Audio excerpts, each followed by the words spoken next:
gente entende o motivo do tema. A gente começa com a passagem de Jesus, logo no início da sua maestria, onde ele vai passar a noite na casa de Simão Pedro. A multidão já sabia que lá ele ia passar a noite. A multidão já se aglomerava. Então, por volta das 10 horas, conforme diz Divaldo, chegou o Mestre Jesus à casa de Simão Pedro.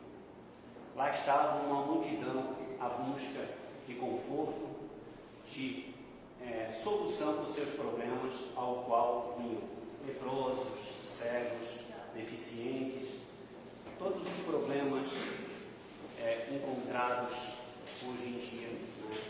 E as pessoas vinham em busca de uma solução. Eles se aglomeravam numa casa, a casa era muito pequena e cabiam muitas poucas pessoas. As pessoas se aglomeravam para ficar perto do mestre. O mestre iniciou a palestra quando ele assim deu boas-vindas ao pessoal e disse: eu trago a paz do mundo, eu trago a paz. Alguém lá por trás da multidão levanta e berra: mestre, me ajuda, sou paralítico, me socorre, tira minha enfermidade. A multidão repreende e diz: cala-te, deixa o mestre falar. Novamente, ele solicita ao mestre ajuda. A população novamente repreende, pois queria escutar o mestre. Todos que estavam ali buscavam alguma melhora para si, em busca de uma solução dos problemas causados por nós mesmos. O que hoje a gente sempre busca. A gente quer que Deus cure nossos problemas, quando, na verdade, nós mesmos devemos superar essas dificuldades para que a gente possa encontrar, né, no final, a solução e a plenitude. Mas seguindo, a casa tinha uma escada lateral. Então subiram esse irmão ao telhado. Ao meio da casa, ao meio da sala onde se encontrava, tinha uma passagem que dava ao meio da sala. Então eles desceram por cordas e chegaram perto de Jesus. Jesus então recebeu aquele irmão paraplégico, né, que não conseguia se locomover, com as faces muito abatidas e todo o tempo que ele vinha sofrendo daquela enfermidade ao qual ele estava. Então Jesus pergunta se ele acreditava que Jesus podia curar, e ele disse que sim. Então Jesus o diz: levanta-te e anda. Naquele exato momento ele tentou se levantar e desmaiou. A população, sem entender, achando que o mestre conseguiria solucionar aquele problema, aquele caso, ficou se perguntando se realmente Jesus tinha capacidade de curar, se Jesus realmente conseguiria. Então Jesus novamente pergunta para ele: levanta-te e anda. E com uma força que ninguém sabe explicar de onde veio, ele conseguiu se levantar, pegou suas coisas e conseguiu caminhar e foi embora. E naquele mesmo dia, Jesus curou cegos, paralíticos, enfermos, todos que ali vinham buscar. Aqueles iam, contavam a boa nova e outros voltavam. E Jesus, durante todo o dia, foi ajudando um, ajudando o outro, ajudando o outro e ajudando o outro. No final daquele dia, Jesus estava cansado. João olhou para ele e viu na expressão de Jesus uma fisionomia de cansado. Então ele diz a todos que naquele dia estavam cessados os atendimentos e Jesus precisava descansar. Claro que quem precisava realmente de repouso era o corpo que acobertava Jesus, e não Jesus, né? Jesus, naquela plenitude, naquela grandiosidade, estava num corpo compactado, espremido dentro de um corpo ao qual ele era muito maior. Então João levou-os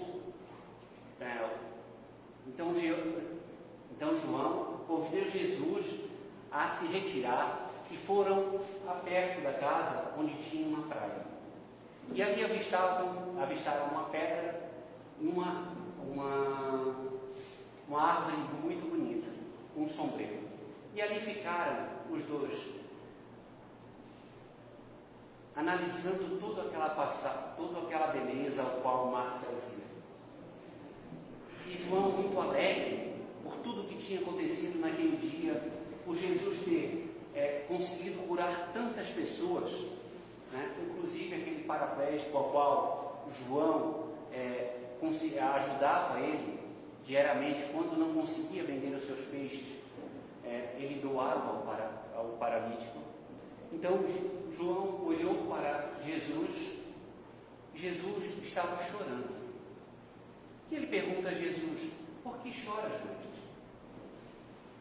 E aí ele diz: estou chorando porque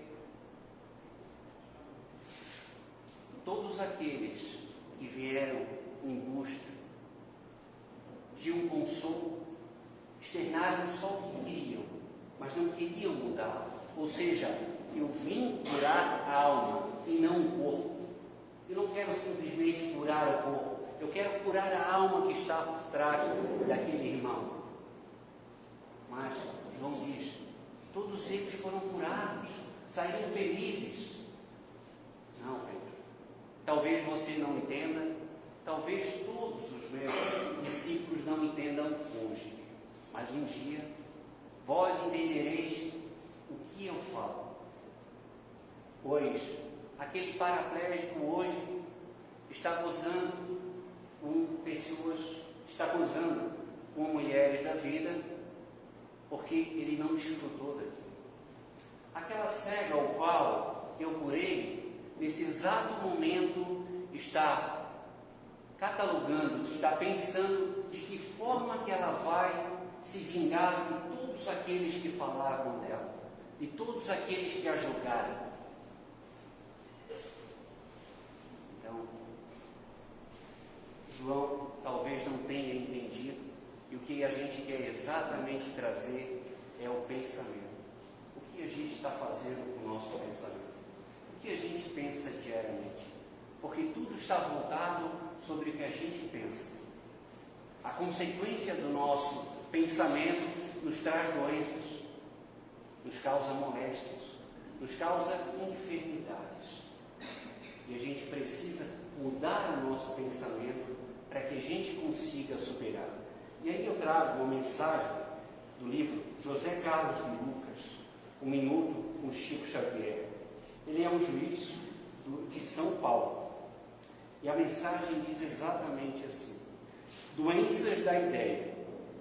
Vocês não desconhecem que quase todas as moléstias rotineiras são doenças da ideia, centralizadas em coagulações de impulsos mentais, e somente ideias renovadoras representam um remédio decisivo. Calderaro. Chico Xavier recebe no mundo espiritual a lição que ensina que quase todas as enfermidades mais comuns são doenças da ideia, ou seja, doenças originadas do nosso pensamento. Dados científicos registram que uma pessoa comum tem em média 60 mil pensamentos por dia, e que desses, total de 80% corresponde a pensamentos negativos. Ou seja, dos 80 mil pensamentos que a gente tem diariamente, em média, 48 mil são pensamentos negativos. A enfermidade que hoje nos acomete teve origem em um pensamento enfermo. Alguns pensamentos que cultivamos são pensamentos venenosos que produzem descargas químicas altamente prejudiciais à nossa corrente sanguínea, adoecendo o corpo físico. Os pensamentos contínuos contínuos de ódio, inveja, medo, tristeza e outros tantos pensamentos negativos são bombas dinamitadas em nossa saúde. Não vale a pena, por exemplo, ficar com raiva de alguém, porque essa raiva agride principalmente a nós mesmos. De acordo com a orientação do nobre espírito Calderaro, somente as ideias renovadoras produzem o remédio necessário para a vossa cura. Fica para nós a reflexão a respeito de quais seriam as ideias novas que cessaríamos de incorporar em nossos cotidianos, a fim de que o laboratório de nossa mente coagule novos impulsos mentais em favor de nossa saúde e paz. Curar e renovar-se, pense no que você está precisando, renovar em sua vida e começar seu processo de cura pelas ideias renovadoras, as que renovam você, que o deixam motivado, esperançosos, confiantes e felizes. Há um laboratório infinito em vossa mente. Nós somos deuses, como afirma Jesus de Nazaré. Você é o próprio remédio. Através dessa mensagem, a gente pode ver o quanto a gente ainda pensa negativamente. Isso a gente traz no nosso dia a dia, nas pequenas coisas. E esses pensamentos negativos, às vezes, muitas vezes repetitivos, sem uma certa atenção, ele vira uma certeza para nós. E ele vira natural. Ou seja, durante o dia a gente sai para ir trabalhar, né? E eu estou com muita pressa, e o trânsito está infernal. Então eu faço uma ultrapassagem em local proibido. E eu digo, mas eu estava com muita pressa, foi só uma ultrapassagem. Eu faço isso no primeiro dia, eu faço isso no segundo dia, eu faço isso no terceiro dia, porque eu estou sempre com pressa, né? Eu preciso chegar mais rápido do que os outros. O meu problema é muito maior do que os outros. Eu preciso estar à frente dos outros. Eu fico me justificando o porquê daquilo que eu faço errado. E hoje eu faço, amanhã eu faço, depois eu faço normalmente, e depois eu já não preciso criar uma desculpa por que eu estou fazendo aquilo, porque aquilo virou natural. Foi só uma ultrapassagem, foi só mais um erro, mais um erro, mais um erro, mais um erro. E assim a gente vem trazendo toda a nossa existência. Um erro em sequência de outro. Mas era um erro tão pequeno, que levou a um erro um pouco maior, que levou a outro maior, que levou a outro maior, e que leva até a existência que nós temos hoje. Um passo de cada vez, uma consequência, um erro. E a gente tenta sempre justificar, né? Sempre dizer que eu precisava fazer, né? Eu fiz por isso, eu fiz por aquilo, eu fiz por aquele outro. Ou seja, a gente nunca consegue olhar para dentro de nós mesmos e reconhecer que o erro não é do outro, o erro foi nosso.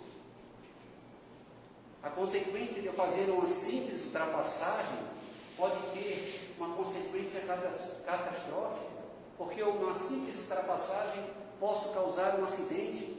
Um acidente vai dar um congestionamento ainda maior. Aquele congestionamento pode ter uma ambulância levando alguém muito enfermo para o hospital. Aquela pessoa pode não chegar ao hospital, em consequência de um erro que eu causei. Muitas vezes a gente não se dá conta de que um simples erro, né, pode causar um problema bastante grave. O problema que talvez não chegou em mim diretamente, mas indiretamente com certeza vai chegar. Porque é tudo aquilo que eu emando energia ao próximo, aquilo retrata para mim, né? Aquele pensamento negativo que eu tenho a outra pessoa, aquilo, o primeiro sou eu afetado. Então a gente busca sempre ilusões, sempre desculpas, os erros que a gente comete diariamente. A gente não consegue ver que o erro está em mim. O que eu preciso mudar? Primeiramente, os meus pensamentos. E a gente costuma trabalhar muito lá na casa, né, que é até comum a gente mentir para o outro, né, porque a gente precisa mostrar ao outro aquilo que eu não sou, porque eu tenho medo de mostrar o que eu realmente sou. Mas o que a gente não pode fazer é mentir para nós mesmos, que gera essa turbilhão de consequências. E o exemplo que eu acabei de dar é exatamente isso, né? A gente conta uma mentira para nós mesmos, porque eu estava com pressa, eu precisava fazer aquela ultrapassagem, né? E eu fico justificando aquilo, para que o meu consciente aceite, né? E eu não fique me martirizando sobre aquele erro. E aquele erro pode ser tantos outros que a gente comete durante o dia, tantas outras consequências que eu faço durante o dia, que a gente pode imaginar e parece ser banal. São coisas simples, coisas do cotidiano, coisas que são comuns, que todo mundo faz. E a gente tenta justificar, sempre justificando aquilo, né? E o que a gente quer trazer realmente é que a gente pare de justificar, que a gente pare de mentir para si mesmo, que a gente pare de ficar criando ilusões. Porque um dia nós precisamos sair dessa ilusão e voltar para a realidade, né? Quando a gente voltar ao plano espiritual, a nossa consciência nos cobrará tudo isso.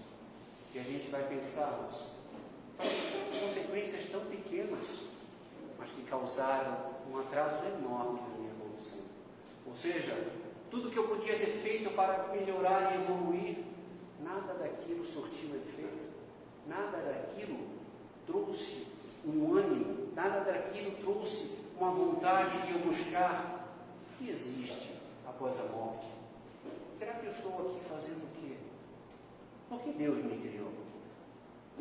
Essas são perguntas que, quando a gente não busca uma religião, quando a gente não encontra o caminho de Deus, são perguntas vazias que não há respostas. E na maioria das religiões se acredita que existe uma vida após a morte. Nós acreditamos em reencarnação, acreditamos que passamos por esse mundo para evoluir, para aprender. Desencarnamos, reencarnamos em um outro corpo, com o mesmo espírito, com a mesma consciência, e assim vai, reencarnação após reencarnação. E aí vem a passagem do filho pródigo, que mostra exatamente toda a nossa consequência, né? A nossa vida atrás de vida, as nossas buscas. Primeiro, eu quero tudo o que é meu. Eu vou seguir a vida, curtir a vida, fazer tudo o que o mundo deixa eu fazer. Na próxima encarnação, eu tenho as consequências dos atos que eu fiz.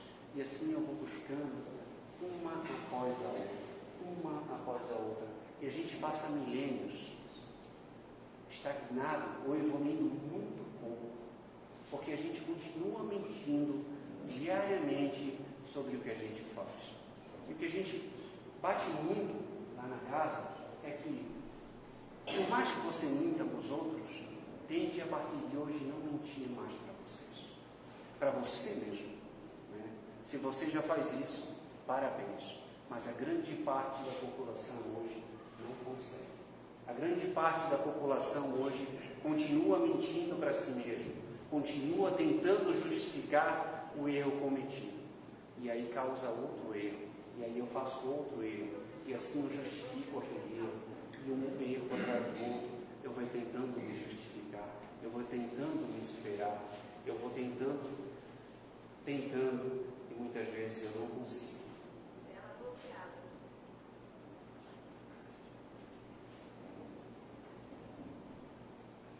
Mas Deus é misericordioso, nos ama, nos dá novas oportunidades. E hoje estamos aqui, no Centro Espírita, aprendendo que existe uma nova oportunidade, existe uma nova vida. Mas eu não vou esperar para mudar a partir da próxima. Eu começo a mudar a partir de hoje. Um passo de cada vez, prestando atenção nos pensamentos que tenho, nos pensamentos negativos, ao qual, o que diz o livro, 80% são negativos. Então, primeiramente, prestando atenção no que eu penso, para que a gente possa mudar esses pensamentos, para que sejam pensamentos positivos, pensamentos renovadores, pensamentos que me elevem a Deus, que me aproximem, pensamentos que auxiliem eu em busca de auxiliar ao próximo, de auxiliar aquele irmão que necessita de amparo. Não deixamos para amanhã o que podemos fazer hoje. E essa é a busca cessante que devemos fazer. Mas sabemos que não damos saltos quânticos. Jesus não chegou à plenitude que é hoje, dando um salto quântico. Com certeza ele teve dificuldades, acerto, erros, novas reencarnações, novos aprendizados. Hoje chegou a ser um ser crístico. O que Deus definiu para todos nós como objetivo. Todos nós seremos seres crísticos. Mas o tempo em que cada um vai levar para chegar a essa plenitude depende unicamente de cada um de nós. O que eu estou fazendo com meus pensamentos que geram consequências no meu corpo para que eu chegue um dia a essa evolução? Que busca que eu estou fazendo diariamente de renovação interior para que a gente consiga chegar nessa plenitude? Fazemos diariamente uma reflexão, porque errar vai ser parte do processo. Não se penalizem por isso, mas tentem não errar novamente. Isso faz parte do processo de aprendizado.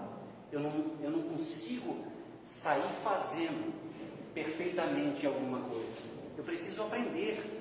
Alguém vai me ensinar, eu vou aprender, eu vou superar aquilo, eu vou aprendendo, evoluindo e melhorando tudo aquilo que eu vou fazendo. E é essa busca que a gente deve fazer interior, essa busca de melhoramento, um passo de cada vez. Não se maltratem, não se penalizem pelos erros cometidos ontem, porque o ontem não muda mais. Eu consigo mudar o hoje, o agora, para que o meu amanhã seja melhor. É exatamente isso o objetivo que eu trago para vocês. Essa análise do pensamento, esse pensamento diário, essa renovação dos pensamentos, para que o meu amanhã seja melhor. O que eu fiz ontem, foi ontem. Não consigo mais mudar. Posso fazer o que eu quiser, posso tentar fazer qualquer coisa, mas não muda. O erro que eu cometi ontem, continua lá o erro cometido. Eu posso tentar melhorar, eu posso pedir perdão àquele que eu causei algum conflito, alguma dor, mas eu já fiz. Eu não consigo mudar. Mas eu posso mudar o hoje, eu posso mudar o agora. E esse é o tema central, esse é o objetivo central que eu trago na palestra de hoje, né? Que é essa renovação de pensamento, esse novo pensar, essa nova explosão que eu quero mudar. E não novamente, se penalizem se de hoje para amanhã, se de amanhã para depois, se daqui a algum tempo e ainda me pegar cometendo erros. Porque eu ainda faço 80%. Então, talvez daqui a um mês eu faça 70%, depois 60%, 40%, 30%, e quem sabe um dia chegamos a 100% sem pensamentos negativos. 100% pensando em pensamentos positivos. Porque todos nós que estamos nesse órgão, estamos em evolução. Todos nós estamos passando do processo evolutivo. Então, nenhum de nós é perfeito, né? E já que estamos nesse processo de evolução e melhoramento, cabe a nós sabermos entender as pessoas que cometem um erro, que ainda não tiveram a oportunidade de conhecer a doutrina, que não tiveram a oportunidade de seguir uma religião, que não tiveram a oportunidade de conhecer o caminho de Deus, pelo menos nessa existência. Então, que a gente consiga entender essas pessoas, porque muitas delas vão nos ferir, e a gente precisa ter maturidade para tentar compreender que ela ainda não entendeu o caminho dela. Ela talvez fez aquilo porque aconteceu diversas atrocidades na vida dela, que ela acabou descarregando em você. E assim, a gente precisa buscar ajudar o próximo, tentar auxiliar o nosso irmão, tentar trazer a luz de Deus a todas as pessoas que às vezes não tiveram a oportunidade. Porque a partir do momento que a gente busca o conhecimento, que a gente busca uma casa de aprendizado, pelo menos uma doutrina espírita ou uma religião, vez por outra chegam pessoas próximas de nós pedindo conselho, pedindo ajuda. São essas pessoas que a gente precisa mostrar o quanto Deus é bom. Por mais difícil que possa parecer a nossa vida hoje, sempre há alguém em situação muito pior do que a nossa. Sempre há alguém em situação muito desfavorável à nossa. Então, em vez de reclamarmos, devemos olhar para cima e agradecer a Deus, porque eu estou aqui, eu estou aprendendo, eu estou tendo uma nova oportunidade. Porque no plano espiritual existe uma centena de milhares de espíritos esperando a oportunidade para reencarnar, para um novo aprendizado. Como a própria doutrina diz, que são 4 desencarnados para 4 encarnados, o ciclo de eu voltar a reencarnar é um pouquinho demorado. Não é imediato. Então eu desencarno, talvez sofro, dependendo das consequências que tenho, e espero a minha oportunidade para voltar e assim recomeçar o processo, ou não, dar continuidade a esse processo de aprendizado. Mas o objetivo que eu queria trazer, espero que eu possa ter trazido, é realmente a gente fazer uma análise diária, ou, melhor ainda, fazer uma análise sistemática, ou seja, contínua dos nossos pensamentos. O que eu estou pensando? Porque às vezes os pensamentos vão e saem, e eu nem presto atenção naquilo que eu pensei. São muitos pensamentos diários. Eu estou ligado no trânsito aqui pensando em outra coisa, daqui a pouco voltei no trânsito, daqui a pouco pensei em outra coisa, ou seja, são muitos pensamentos simultâneos que a gente faz. Dependendo do estado emocional que a gente está, esses pensamentos são mais e mais, porque muitos irmãos ainda influenciam mais aqueles pensamentos e as nossas ilusões.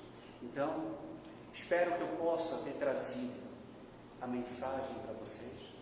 Espero que a gente possa refletir a partir de hoje no que eu estou fazendo de errado, o que eu posso buscar melhorar, o que eu posso fazer de melhor para que o meu amanhã seja melhor. E aí, com base no próprio que o Chico falou, eu não posso mudar o passado, mas eu posso fazer o presente, eu posso mudar o meu presente para que o meu futuro seja melhor. Que Deus ilumine e ampare o coração de cada um de nós. Obrigado pela oportunidade.